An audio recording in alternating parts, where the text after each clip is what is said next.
Evet arkadaşlar, burası Buda Meydanı'na giriş, İplik Fabrikası yolundan yukarı doğru çıkış.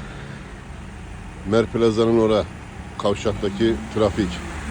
Trafik az önce uzuyordu ta diğer ışıklara kadar, İplik Fabrikası'na giden yolun ışıklarına kadar.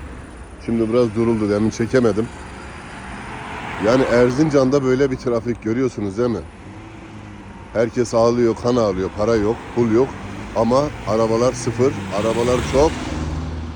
Ben de şaştım bu işe. Az önce burada, yemin ediyorum az önce burada kargaşa vardı. Buradan adamlar geçemiyordu. Şuradan 10 dakika, 15 dakika böyle oldu.